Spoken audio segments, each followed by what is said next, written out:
As Três Idades da Vida Interior, tomo 2. Terceira parte. Páginas de 78 até 82. Qual é a servidão que nos liberta pela obediência? A obediência nos liberta de duas formas de escravidão: a escravidão da própria vontade e a escravidão do julgamento próprio. A obediência a Deus e aos seus representantes espirituais e temporais fortalece em nós a conformidade de nossa vontade com a vontade divina. Dessa forma, somos libertos da vontade própria, ou seja, daquela vontade que não está em conformidade com a de Deus. Esta vontade própria, motivada pelo orgulho, desvia-se, resistindo à graça e recusando-se a caminhar no caminho do bem.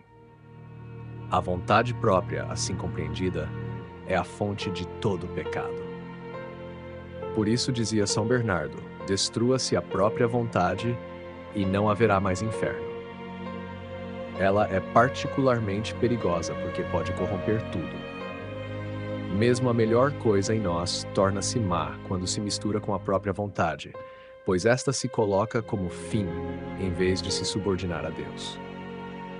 Quando o Senhor vê um jejum, uma penitência ou um sacrifício inspirados pela vontade própria, ele prontamente os rejeita como obras farisaicas, realizadas para exaltação pessoal.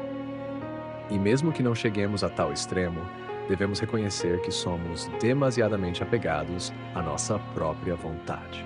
Que esta reflexão nos ajude a reconhecer os perigos da vontade própria e a abraçar a obediência como caminho para a verdadeira liberdade espiritual.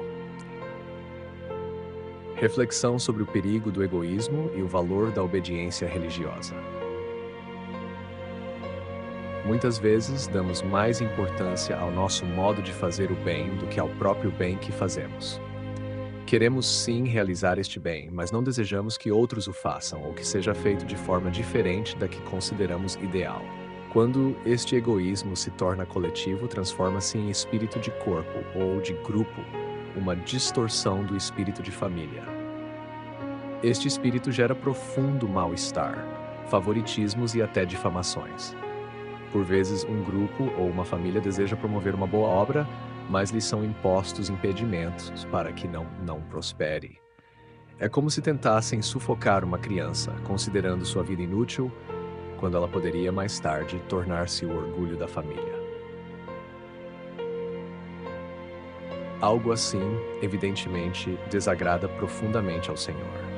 Na vida religiosa, o voto de obediência assegura a mortificação desta perigosa vontade própria, que representa um grande obstáculo para a santificação. Por isso, a obediência deve ser praticada com espírito de fé, reconhecendo nas ordens dos superiores, mesmo em suas imperfeições e defeitos, os mandatos de Deus, de quem provém toda a autoridade.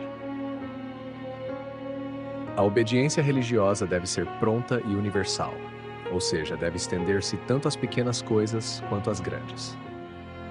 Deve-se obedecer a todos os superiores legítimos, sejam eles ríspidos ou afáveis, prudentes ou imprudentes, santos ou menos perfeitos, pois Deus sempre fala por meio deles, desde que suas ordens não contrariem uma lei superior ou excedam os limites das regras que se prometeu observar. Que esta meditação nos ajude a compreender o valor da obediência e o perigo do egoísmo espiritual, para que possamos progredir no caminho da santidade. Reflexão sobre a obediência como caminho de libertação espiritual. Esta obediência é uma libertação, pois nos fortalece cada vez mais na conformidade de nossa vontade com a divina, firmando nossa vontade e guiando-a pelo caminho do bem. A obediência também nos liberta da servidão do próprio julgamento, ou seja, de um julgamento excessivamente subjetivo, que não se funda na verdade nem está alinhado com os juízos de Deus. Do próprio julgamento nascem a singularidade na conduta e a obstinação, que não conduzem a nada de bom e ainda criam obstáculos ao bem que os outros pretendem realizar. Esse julgamento precipitado tem raízes em nossos preconceitos, em nossas más inclinações, no amor próprio e no orgulho. Por vezes, é o próprio inimigo de nossa alma quem sugere ou confirma esses juízos. São Tomás de Aquino, seguindo Aristóteles, afirma: Qualis unus quisque est, eis talis finis videtur ei conveniens. ou seja, o fim nos parece bom ou mal conforme as boas ou más disposições de nossa vontade ou sensibilidade. O orgulhoso julga que aquilo que lisonjeia seu orgulho é excelente, enquanto o humilde aceita com alegria o que o humilha. O próprio julgamento muitas vezes nos leva a juízos temerários, contrários à justiça e à caridade. Isso é uma forma de servidão e escravidão, pois nos tornamos escravos de nossos preconceitos egoístas que nos arrastam pelo caminho mais contrário à salvação. A obediência nos liberta dessa escravidão ao garantir que nossos julgamentos práticos estejam conformes aos do representante de Deus, que tem o direito de nos dar uma ordem em seu nome. Reflexão sobre a obediência como meio de união com a vontade divina. Pode acontecer que esse representante de Deus cometa um erro em alguma questão, já que não é infalível como o Papa ao falar cátedra. Contudo, enquanto a ordem dada não for manifestamente contrária a uma lei superior, nem exceder os poderes de quem a dá, estamos obrigados a obedecer. E, ao agir assim, jamais nos equivocamos. É possível que o mensageiro da divina providência seja uma pessoa imperfeita, não importa. Mesmo assim, é o enviado de Deus e nos traz uma mensagem ou ordem com origem divina. A prática efetiva do conselho de obediência se concretiza, sobretudo na vida religiosa, pois é um caminho muito mais seguro para alcançar rapidamente a perfeição. Isso se dá pela conformidade progressiva que se estabelece entre nossa vontade e os menores detalhes da vida cotidiana com a vontade divina. No entanto, deve-se possuir ao menos o espírito dos conselhos se quisermos chegar à perfeição cristã, ou seja, adquirir o desapego da própria vontade, algo que tanto valorizamos. Assim como uma criança deve obedecer a seus pais e professores, o cristão deve submeter-se àqueles que o representam, seja espiritual ou temporalmente. Há a obediência da esposa ao marido, do soldado ao seu comandante, do servo ao seu senhor, de qualquer subordinado aos seus superiores e, especialmente, do cristão à igreja e aos seus representantes. Quando essa obediência é praticada não apenas exteriormente, de forma mecânica e servil, mas com espírito de fé, torna-se um grande meio de formar a vontade, fortalecendo-a em sua submissão à vontade de Deus. É muito conveniente recordar com frequência que todo poder vem de Deus. Romanos capítulo 13, versículo 1. Ao obedecermos ao superior, obedecemos a Deus. Da mesma forma, devemos saber acatar os acontecimentos na medida em que são manifestações da vontade divina. Ensina a teologia que a vontade de Deus se manifesta não somente por meio dos preceitos, mas também pelos diversos acontecimentos, sejam eles desejados ou ao menos permitidos por Deus. Nada acontece de fato que Deus não tenha querido, se for algo bom, ou permitido, se for algo mau. Reflexão sobre a obediência à vontade divina e os frutos que dela provém. Nossa obediência, para ser perfeita, não deve ignorar esses sinais da vontade divina. Um exame bem-sucedido pode nos elevar a uma posição que nos permita realizar muitos atos de bem. Nesses casos, não devemos perder essa oportunidade por imprudência ou covardia. Por outro lado, às vezes somos humilhados por um fracasso ou por uma doença, o que nos faz entender que a realização de certas ilusões não teria sido o caminho pelo qual o Senhor quer nos conduzir. Acontecem, às vezes, eventos marcantes que, nas coisas temporais, mudam radicalmente a situação de uma família ou a organização da sociedade. Nesses momentos, devemos tirar o maior proveito espiritual possível e não insistir em voltar a uma ordem de coisas que provavelmente não é do agrado de Deus no momento presente. Não é possível voltar atrás no curso da vida ou da história. O idoso não retorna à adolescência, nem o século atual pode voltar ao que foi o século XIII. Entretanto, devemos saber colher os bons ensinamentos que as épocas passadas nos transmitiram, para preparar um futuro em que Deus reine plenamente.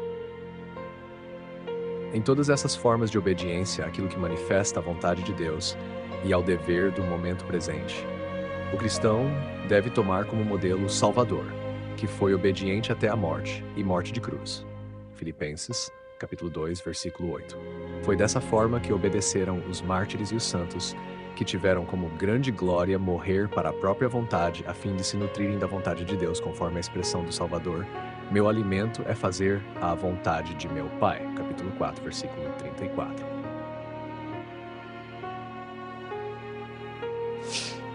Frutos da obediência. Para compreender a grandeza e os frutos da obediência, devemos refletir que é mais perfeito oferecer a Deus a própria vontade e julgamento do que oferecer bens externos por meio da pobreza voluntária, ou o corpo e o coração pela castidade. Igualmente, é mais meritório oferecer a própria vontade do que sacrificar externamente um cordeiro ou uma pomba, como era feito no Antigo Testamento. Reflexão sobre os frutos espirituais da obediência, conforme ensinamentos da Sagrada Escritura e exemplos dos santos. E assim se diz nas Escrituras: mais vale a obediência do que o sacrifício de uma vítima, e a observância da palavra de Deus do que a gordura dos carneiros. Primeiro livro de Samuel, capítulo 15, versículo 22. Os frutos da obediência são principalmente os seguintes: uma retidão de julgamento refinada, uma grande força de vontade e a mais elevada liberdade de espírito. A retidão de julgamento provém, sobretudo, do fato de que a obediência nos faz participar da própria sabedoria de Deus. Ela nos dá uma sabedoria superior à dos mais sábios e nos torna mais prudentes que os anciãos. Super senes intellexi. Entendi mais que os anciãos. Salmo 119, versículo 130. Nos casos mais difíceis e complicados, a obediência nos oferece a solução prática que precisamos aqui e agora. Praticamente, nunca erramos quando obedecemos, mesmo que o superior se equivoque. Aconteceu, por exemplo, que um simples irmão leigo, como o Beato Martinho de Porres, no Peru, tenha conseguido, por meio da obediência, mais benefícios para seu país do que muitos homens de Estado que não pediram a iluminação divina em oração. Em recompensa por sua fidelidade, a obediência perfeita merece que o Espírito Divino nos conceda já aqui na Terra as inspirações do dom de conselho. Esse dom nos orienta em assuntos espirituais tão íntimos que nem um superior ou diretor espiritual poderia precisar e que nossa prudência natural não seria capaz de compreender. O dom de conselho é especialmente necessário para aqueles que têm a missão de liderar e dirigir, caso desejem fazê-lo de forma sobrenatural. Por essa razão, quem nunca começou obedecendo jamais saberá comandar. Deus concede suas graças aos que são obedientes e submissos. A obediência também comunica uma grande força de vontade. O naturalismo afirma que essa virtude enfraquece nossa vontade, mas a verdade é que ela a fortalece imensamente. De fato, quando temos a certeza de que uma ordem vem de Deus por meio de um superior legítimo, não podemos duvidar de que seu cumprimento é possível com a ajuda da graça divina.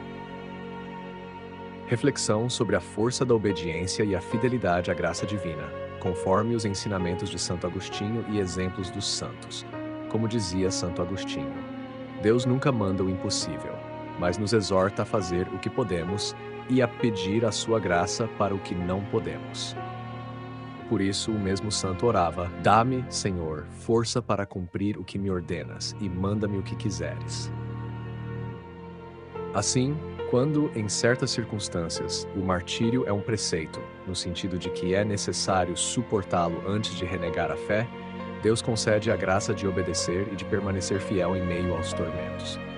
Ele dá essa fortaleza até mesmo a crianças pequenas e a jovens donzelas, como Santa Inês, e a idosos enfraquecidos pela idade. É nesses momentos que se cumpre o que diz a Sagrada Escritura: o homem obediente cantará a vitória. Livro dos Provérbios, capítulo 21, versículo 28. Mesmo fora do martírio, a obediência realiza maravilhas. Basta citar o exemplo dos primeiros 16 filhos de São Domingos. Quando o santo, confiante na bênção do Papa, os enviou de Toulouse para diversas partes da Europa para fundar conventos e exercer o apostolado, não tinha sequer uma moeda para lhes dar. Ele lhes disse: peçam pão de esmola, pois eu rezarei 3 vezes ao dia por vocês. E prometo que, apesar da pobreza, nunca lhes faltará o necessário. Confiando nas palavras de seu pai, aqueles religiosos obedeceram e partiram com o coração cheio de júbilo. Em pouco tempo, se multiplicaram por toda a Itália, Espanha, Inglaterra, chegando até a Polônia e aos territórios do Oriente, onde foram evangelizar os infiéis. Esse exemplo, entre muitos outros, confirma a excelência da obediência. Quando recebemos uma ordem que não podemos duvidar que venha de Deus, certamente nos é dada a graça para cumpri-la. E se orarmos para permanecer fiéis a essa ordem e não resistirmos a ela, sempre poderemos realizá-la, mesmo que encontremos dificuldades pelo caminho. A obediência, enfim, longe de ser uma servidão, nos dá a mais elevada de todas as liberdades, a liberdade dos filhos de Deus. Reflexão sobre a grandeza e a liberdade encontradas na obediência cristã, conforme os ensinamentos de São Paulo e dos santos. Um escritor francês, Alfredo de Vigny, escreveu sobre a vida do soldado uma obra muito bela intitulada Servidão e Grandeza Militar. Na obediência cristã, há uma servidão e uma grandeza superiores, verdadeiramente sobrenaturais. Disso nos fala São Paulo quando nos adverte que devemos desejar ser libertados da servidão da corrupção para ter participação na gloriosa liberdade dos filhos de Deus. Carta aos Romanos, capítulo 8, versículo 21. E também quando afirma: onde está o Espírito do Senhor, aí está a liberdade. Segunda carta aos Coríntios, capítulo 3, versículo 17. Isso significa libertação, pois a verdade divina nos livra de todo erro. A obediência que faz irradiar a verdade sobre a vida nos liberta dos preconceitos do mundo, de suas máximas e enganos. Ela nos torna independentes da excessiva preocupação com o julgamento dos homens e do que dirão. Liberta-nos das nossas dúvidas, vacilações e angústias. A obediência simplifica a vida, elevando-a. Com ela, a liberdade se expande, porque a nossa liberdade deriva da inteligência. Quanto mais a inteligência está esclarecida, mais livres somos. Quanto melhor compreendemos que Deus é o soberano bem, mais livres nos sentimos para romper com os atrativos dos bens terrenos e mais fortes somos diante das ameaças dos ímpios. Quem foi mais livre do que os mártires? Por amor e obediência, derramaram livremente seu sangue em testemunho da verdade divina, e nem o ferro nem o fogo puderam obter sua abjuração. Obedeceram com espírito de fé e por amor a Deus, assim como o Salvador foi obediente até a morte, e morte de cruz. Essa grandeza da obediência está expressa naquelas palavras tantas vezes repetidas. Servir a Deus é reinar. É reinar sobre as próprias paixões, sobre o espírito do mundo, sobre o inimigo das almas e suas sugestões. É penetrar no próprio reino de Deus e, de certo modo, participar de sua independência em relação a tudo que foi criado. É colocar-se em suas mãos como um instrumento dócil para que se faça o que ele dispuser. Assim rezava Santo Agostinho: dá-me, Senhor, a graça de cumprir o que ordenares, e ordena o que quiseres. Domini da quod jubis et jubi quod vis. Notas explicativas para o texto. Las três edades de la vida interior. Bolsa 1, sobre a obediência e a vontade própria. A obediência, no contexto espiritual, é apresentada como um caminho para a libertação da servidão à vontade própria, ou seja, a tendência humana de seguir impulsos que não estejam alinhados com a vontade divina. Essa vontade própria é considerada fonte de todo pecado, como ensina São Bernardo, ao afirmar que sua destruição elimina o inferno. Isso reforça a ideia de que a santidade passa pela conformidade com os desígnios divinos. 2. Espírito de grupo e seus perigos. O texto aborda o perigo do espírito de grupo, que surge quando um grupo de pessoas busca fazer o bem, mas com um egoísmo que prioriza a própria forma de realizar a obra em detrimento da vontade coletiva. Esse espírito pode causar divisões e conflitos, levando a atitudes contrárias à caridade e à unidade cristã. 3. Voto de obediência e a santificação. O voto de obediência em comunidades religiosas é descrito como um meio eficaz para domar a vontade própria e facilitar o crescimento espiritual. Seguir ordens com fé, mesmo que dadas por superiores imperfeitos, reflete a confiança em que Deus age através de autoridades legítimas, desde que não se contrariem leis superiores. 4. A libertação através da obediência. A obediência liberta do julgamento próprio excessivamente subjetivo, que se fundamenta em preconceitos, orgulho e egoísmo. São Tomás ensina que as disposições internas influenciam como vemos o bem e o mal. O humilde aceita correções, enquanto o soberbo busca apenas alimentar o próprio orgulho. 5. Aceitação das circunstâncias. É importante entender os eventos da vida como expressões da vontade divina. Tanto sucessos quanto fracassos podem ser sinais do caminho que Deus quer que sigamos. O fracasso, por exemplo, pode indicar que nossos planos não estavam alinhados com os desígnios divinos. 6.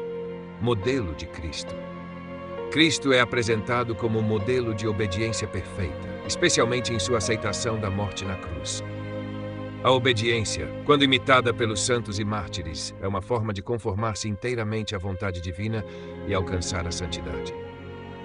7. Frutos da obediência. A obediência produz 3 frutos principais: retidão de julgamento, fortaleza de vontade e liberdade espiritual. A retidão decorre da sabedoria divina, que guia a alma obediente para evitar erros práticos. A fortaleza de vontade é reforçada pela certeza de que Deus nunca ordena o impossível. A liberdade espiritual é alcançada porque a alma não mais está escravizada ao orgulho, mas vive segundo o amor e a vontade de Deus. 8. Exemplos de obediência heróica.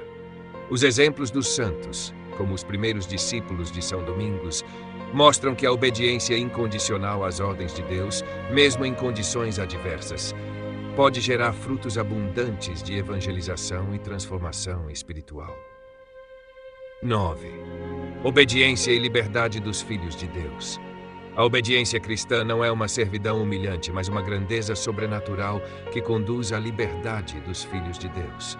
São Paulo ensina que, ao nos libertarmos da corrupção através da obediência, participamos da glória divina e vivemos em plena liberdade espiritual. Queridos ouvintes, chegamos ao fim deste audiolivro e quero expressar minha profunda gratidão a todos que permaneceram conosco até aqui. Sua dedicação em acompanhar essa obra é um verdadeiro sinal de busca pela sabedoria e pelo crescimento espiritual. Que o conteúdo ouvido possa nutrir sua alma e fortalecer sua fé. Aproveito para convidá-los a explorar as playlists do canal Caminho Católico, onde vocês encontrarão outros tesouros espirituais. São obras que podem acompanhar e iluminar sua jornada, como Castelo Interior de Santa Teresa de Jesus, Confissões de Santo Agostinho, Palavras Bíblicas com o Evangelho comentado por grandes eclesiásticos, Filoteia de São Francisco de Sales, Tratado da Verdadeira Devoção à Santíssima Virgem de São Luís Maria de Montfort, A Imitação de Cristo de Tomás de Kempis e As 3 Idades da Vida Interior do Padre Garrigou Lagrange. Cada uma dessas obras oferece um caminho profundo de reflexão e conversão, e espero que possam encontrar nelas a mesma riqueza espiritual que proporcionaram a tantas gerações. Nosso canal está sempre aberto para quem deseja aprender e crescer na fé. Continue nos acompanhando e compartilhando essa jornada espiritual. Mais uma vez, obrigado por sua presença e que Deus abençoe a todos.